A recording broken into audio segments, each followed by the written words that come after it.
안녕하십니까. 토론배틀TV의 자유영혼 논객 오랜만에 인사드립니다. 제가 최근에 즐겨보는 프로그램 중에 김종배의 시선집중이 있습니다. 김종배 형님께서 최근에 이런 말씀을 하셨더라고요. 함께 보시겠습니다. 뭐 까놓고 얘기를 할게요. 까놓고. 민주당은 지금 뭐냐면 중심이 없는 거예요. 그러니까 중심으로서의 철학이 없는 거고 네. 중심으로서의 리더십이 없는 거예요. 네. 실력도 떨어지고 의지도 없고 뭐 이런 뜻인가요? 중대재해처벌부터 한번 복귀를 해봅시다. 네네. 민주당은 초기에는 이거를 그 정기국회 우선처리 대상에 포함시키지도 않았고 네. 중대재해처벌법 제정 쳐다도 안 봤어요. 그러다가 어떻게 되냐? 단식농성 들어가고 여론도 입법에 힘을 그러니까 실어주니까 그때 가서 고개를 돌린 거잖아. 네, 그때 한다고 이제. 그러니까 이게 알아본 뭐냐면 거예요. 이게 Y축 의지 문제인데 애당초 의지 별로 없었어. 네, 그다음에 이건 X축 맞아요. 실력을 맞아요. 봅시다. 실력 한번 봅시다. 노동시민단체하고 정의당의 입법 목소리에 여론에 밀려서 이제 고개를 돌린 다음에 그 다음에 바로 어떻게 했느냐면 따라가면서 대대적으로 수정을 했어. 네. 그래서 내린 결과가 뭐예요? 누더기. 누더기. 원안보다 훨씬 후퇴한 계약으로 가버렸어요.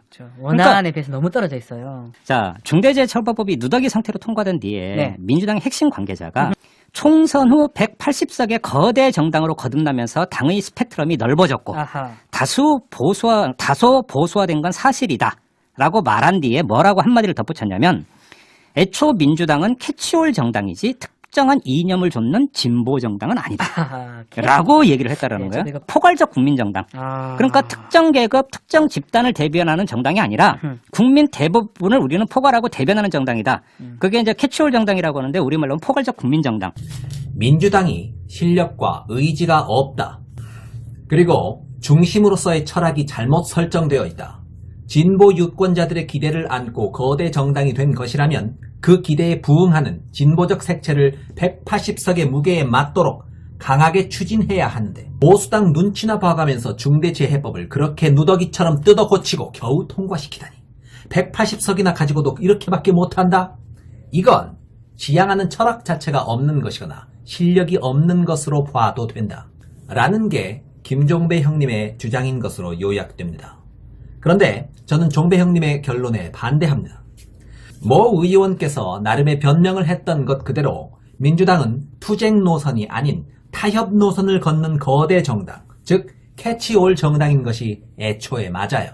민주당이 지난 수십 년간 해왔던 것들을 기준으로 봤을 때 그들이 나름 자기 직분에 맞는다고 생각하고 쌓아왔던 노하우가 무엇이냐 하면 급진적인 진보 법안이 상정되었을 때 그나마 통과가 가능할 만큼 반대당과의 반발을 조율하여 결국 어떻게든 통과라도 할 수 있게 만드는 그 노하우, 즉 원안의 급진성을 어떻게든 톤 다운 시켜서 그래도 폐기되지만은 않도록 통과 가능 요건을 타협해가는 바로 그 노하우, 그게 지금까지 민주당이 쌓아온 나름의 노하우의 실체입니다. 다시 한번 정리하자면 민주당이 쌓아온 수십 년간의 노하우는 급진적인 정책을 발휘하는 노하우도 아니고 급진적인 정책을 원안대로 밀어서 관철시키는 노하우 역시 아니며 급진적인 정책을 어떻게든 반대당과 반대 지지자들의 발목 잡기와 조화시켜서 적당히 짜집기 하고 적당히 수정하고 바로 그런 노하우가 민주당이 지난 수십 년간 발휘해왔던 노하우의 실체라는 것입니다. 원래가 원안을 톤다운 시키는 노하우에 특화된 정당이 바로 민주당인데 거기에 대고 실망이다? 저는 종배 형님께서 과도한 기대를 하셨던 게 아닌가 생각합니다. 여기서 그렇다면 반론. 180석이나 몰아줬다면 반대당의 반론을 무력화시킬 힘이 충분한 상황인 것인데 막 밀어붙이면 되지 않느냐? 하고 싶은 대로 해도 되는데 왜 못하느냐? 라고 반론할 수도 있겠습니다. 그런데 저는 이것 역시 정당한 반론이기 어렵다고 보는데 민주당이 하고 싶어하는 것의 지향점? 그것 자체가 애초에 급진적이지가 않아요. 그리고 거대 정당 자체는 어느 사회에서나 급진적인 의견을 발휘하는 구조를 갖고 있지 못하게 됩니다. 민주당 내에도 물론 박주민 의원님과 같은 급진파가 계시기는 하죠. 박주민 의원 등이 독자안을 내기는 했지만 안들이 있긴 했습니다. 당의 움직임은 아니었어. 아.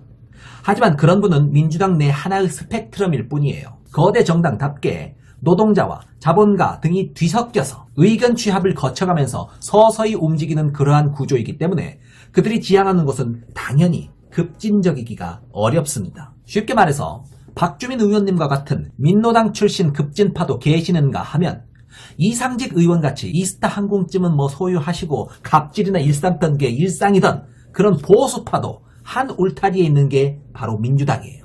민주당이 확보한 180석이라는 것 자체가 그런 식으로 구성되어 있는 180석이라는 말입니다. 뭐 박주민 의원을 180명을 복붙해가지고 뭐 180석에 앉혀놓은 그런 상황이 아니라 박주민도 있고 이상직도 있고 각자가 자기 목소리를 내는 그러한 180석이 있다는 얘기죠. 따라서 180석이라는 힘을 가졌다고 해서 그 180석 자체가 하나의 방향을 갖고 급진적으로 돌변하는 것은 애초에 말도 안 되는 일이고, 어차피 180명 의원 개개인의 의견 취합 단계를 거쳐서 각각의 이해득실과 대의 명분이 녹아든 채로 전체의 방향이 정해지기 때문에 결론은 결국 온건 진보 쪽으로 귀결될 수밖에 없다는 치명적인 한계를 갖는다는 얘기입니다.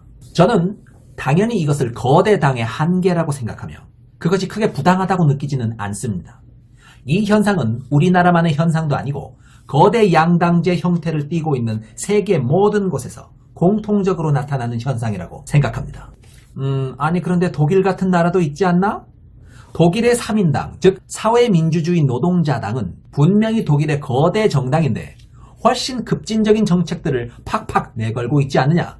즉 거대 진보당이기는 독일의 3인당이나 한국의 민주당이 동일한데 독일의 3인당은 한국의 민주당과 다르게 훨씬 급진적인 주장들을 마구 내걸고 있지 않느냐? 그렇다면 이건 거대 진보당이라는 메커니즘상의 문제가 아니고 실력과 의지의 문제일 뿐이다.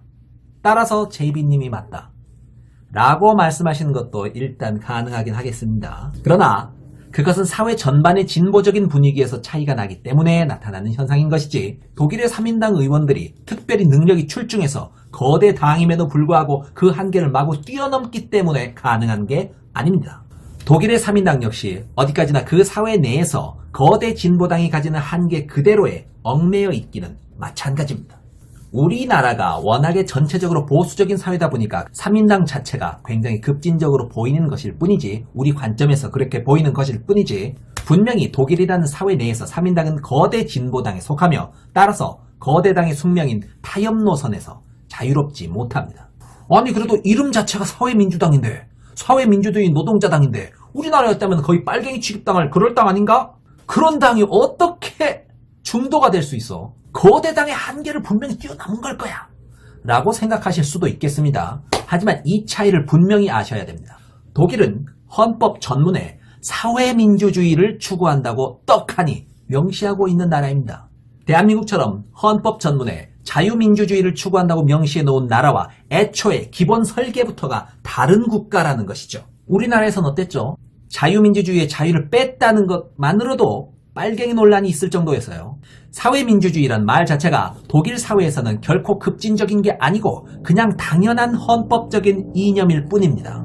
예, 3인당은 독일에서 온건한 중도당이에요. 그리고 철저하게 거대 당의 한계에서 벗어나지 못하고 있는 당입니다. 민주당과 다를 바가 없다는 거예요. 그러면 독일 사회에서 급진적인 목소리는 누가 내느냐? 3인당이 타협 노선이라면, 세상에 3인당이 타협 노선이라면 투쟁 노선의 당은 대체 어느 정도란 말인가? 자, 독일의 좌파당이라고 들어보셨습니까? 아예 이름 자체가 좌파당이라는 고유명사예요. 이분들은 타협 따위는 생각지 않습니다. 법안으로 채택되든 말든 보수당과 합의 보는 것은 내 알 바 아니다. 그건 3인당이 알아서 할 일이고, 일단 나는 내 이념적 색채에 맞게 초급진적인 의견들을 막 싸질러 놓는 데만 충실하겠다. 거의 비타협에 가까운 극단적 주장들을 일단 질러 넣죠. 그걸 비판하는 게 아닙니다. 그렇게 자유로워야지. 타협이고 뭐고 생각지 않고 일단 질려놓는 그 자유로움, 그게 독일 사회를 생기있게 만드는 것이죠. 3인당은 좌파당 등이 마구 싸질러 놓은 급진적 제안들을 일부 수용하기도 하고 수정하기도 하면서 보수당에게 발목 잡히지 않을 형태로 가다듬는 역할을 사실상 주로 하고 있습니다. 예, 역시나 이들도 투쟁 노선이 아닌 타협 노선을 기본으로 하여 접점을 만들고 온건하게 톤다운하는 역할을 하는 겁니다. 민주당이 한국 사회에서 맡고 있는 역할과 별반 다를 게 없다는 얘기예요. 결국 민주당이 180석의 거대 의석을 가졌다는 것의 실질적인 의미는 온건하게 톤다운된 보수적인 안과 온건하게 톤다운된 진보적인 안 중에서, 즉 두 개의 온건한 안 중에서 진보적인 온건한 안이 선택될 확률을 높인다는 것을 의미하는 것이지, 민주당 자체가 급진적인 투쟁 노선으로 성격이 막 바뀌어가지고 갑자기 급진적 안을 발의하는 등의 안 하는 짓을 막 하고 원톱으로 막 밀고 나가서 꼬린도 시키고 한다는 것이 아니라는 것입니다. 그렇다면 거대 정당이 구조의 한계상 온건해질 수밖에 없다고 하여 급진적인 문제제기 자체가 자포자기 되어버리는 것은 결국 그 사회의 정체를 가져올 게 아니냐라는 문제제기가 있을 수 있습니다. 저는 매우 타당한 문제제기라고 생각합니다. 거대 진보당이야 뭐 그 특성상 어떻게든 톤다운이 된다고 쳐. 하지만 누군가는 강성의 목소리를 계속 내주긴 해야 할 것 아닌가. 저는 바로 이 지점에서 정의당의 역할이 큰 의미를 갖는다고 생각합니다. 마치 독일에서 좌파당이 3인당의 앞에서 초급진적인 목소리를 마구막 짓거려주는 것과 같은 겁니다. 소수 이념 정당의 역할이라는 것이 바로 딱 그런 것입니다. 소수 이념 정당 입장에서 앞뒤 재가면서 조심스럽게 굴 이유가 뭐가 있겠습니까? 그들은 타협이라는 족소에 얽매일 필요 없이 소신껏 이념적 발언을 해도 됩니다. 현실적으로 가다듬어서 보수당과의 협조를 요구하는 뒷작업은 민주당이라는 거대 정당의 몫으로 남겨두고 정의당 본인은 우리 삶에 가장 필요한 진보의 사각지대에 대해서 최대한 날카롭게 비판을 가하며 최대한 급진적으로 소신에 찬 목소리를 강하게 지속해 나가야만 합니다. 애초에 중대재해법 자체도 2017년에 고 노회찬 의원님께서 발의한 법입니다. 뭐 원안이 정의당 것이라는 거죠. 중대재해처벌부터 한번 복기를 해봅시다. 네네. 입법 필요성을 제기한 주체는 민주당이 아니었어. 네. 정의당이었어. 사실은 고 노회찬 의원이 최초로 그렇죠. 제기를 했었어요. 딱 이념 정당으로서의 소신과 철학에 걸맞는 자기색이 살아있었던 법안이라고 저는 생각합니다. 그런데 요즘 정의당은 좀 어떤가요?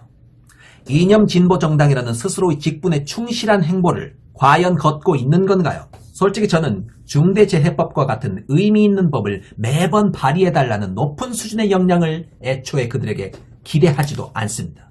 그러나 최소한 자기당 의원이 살아생전에 발의했던 법안 정도는 책임감을 느끼고 주도적으로 끌고 나가는 최소한의 주인의식을 보였었어야 하지 않나요? 정의당 대표가 나서서 노회찬이 발의했던 원안이 훼손되었다면서 유감 표명을 한다든가 하는 등의 적극적인 행보를 보인 바가 있나요? 정의당의 주류는 가야 할 곳을 잃어버리고 이런 것 하느라고 총력을 의미 없이 분산시키고 있습니다. 청바지도 입었지만 유독 원피스가 논란이 됐습니다. 굉장히 흔한 오피스예요. 이건 특별한 오피스가 아니에요. 그런 발언들이 넘쳐났다는 것은 우리 사회의 보통 여성들에 대한 시선도 한번 짐작해 볼 수 있지 않을까 했습니다. 사실 자기 검열을 해야 하는 거는 그 평범한 여성들이 아니라 성희롱적 발언을 한 그분들이 자기 동료 의원들은 잇따라 연대 메시지를 냈습니다.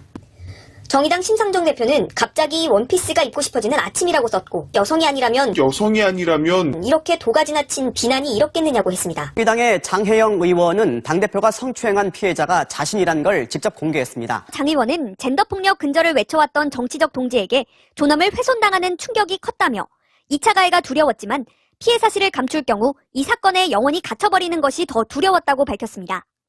또한 가해자가 당대표라 할지라도 정의당이 단호한 무관용의 태도로 사건을 처리할 것이란 믿음도 있었다고 했습니다.